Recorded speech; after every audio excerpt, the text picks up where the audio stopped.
I think part of the problem at the moment is there's a lack of unity in the market. As this has started to become a very exciting commercial endeavor, where obviously we have to make money from this. This isn't something we can constantly lose money on. Um, Things are starting to get a little bit more competitive, and I think that's important. But I also think that's a challenge because the market at the moment, it's not a competitive market. We all need to be working together because if one person does something wrong, it affects everybody. It affects you guys on this call. It affects everyone that's listening. We need to be really on top of this. So really, some of the biggest challenges we're seeing in industry at the moment is just that lack of standardization and codification. If there's more effort put into how the molecule is handled and how we can make the use of the molecule more efficient, then I think we're going to be on that downward curve that he mentioned there. Cost is a huge thing at the moment. Capex on stations is massive. This is no mean feat to say that a very good high profile station, high efficiency station could be costing you in excess of 15 million, all in groundworks, everything. Okay. So we've got to be realistic here. This right now, the price right now isn't functional, but this is where standardization is critical. So really, we need to be working together to make sure that we understand the challenges that we're seeing in the industry. We're trying to push supply chain.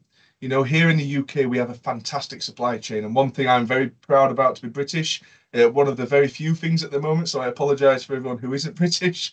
But one of the biggest things is that we have sort of a big hydrogen focus in the UK. We've got storage suppliers such as Chesterfield Cylinders, who I used to work for. You've got GeoPura, who are doing fantastic stuff with diesel generation. You've got Haskel and you've got ITM. So we're really world leading at the moment. Some of the biggest challenges we're seeing within Haskell is making sure that the end user really knows what they want.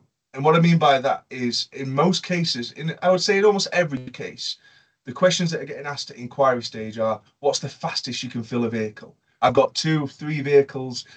What's the quickest you can fill it? But then we've got to consider this protocol. Okay, so I don't want to get too technical, but J2601 essentially says we have to make sure we keep that gas below 90 degrees. Okay, I'm talking very rudimentary here. So for the engineers on the call who are itching, I do apologize. But essentially, we need to make sure that gas is contained and looked after. So if you want something that's filled very, very quickly, hydrogen, when you dispense it, acts completely the opposite to any other molecule. It gets very, very hot.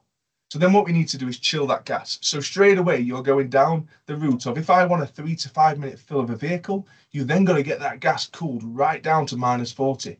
If you imagine running a freezer at -40, trying to cool gas permanent for a long period of time, your capex and your opex is huge. Okay, so right now we need to just make sure that we're educating customers to say, actually, do you need to fill a bus in 10 to 15 minutes? Can you accept 30 minutes? Because your capex will be halved.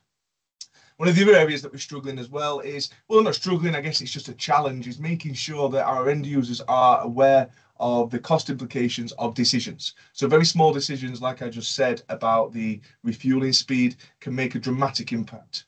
So one of the really exciting areas of focus of research that we're doing is reducing the ancillary cost of stations.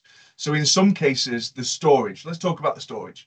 Storage are big cylinders that sit at the side of the refueling station. There will always be a need for storage, okay? But at the minute, they're about 50% efficient. So if you want 1,000 kilograms of usable hydrogen, then you've got to get 2,000 kilos at your station. So really what we're working on is high pressure, high flow compression. If we can hit that nail, then we're going to be able to reduce the capex of stations straight away. And this will be an industry changer. So really, you'll see the majority of the giants now moving away from doing the stations. There's lots of stations integrators, but there's always something that's the core technology, and ours is in that compression.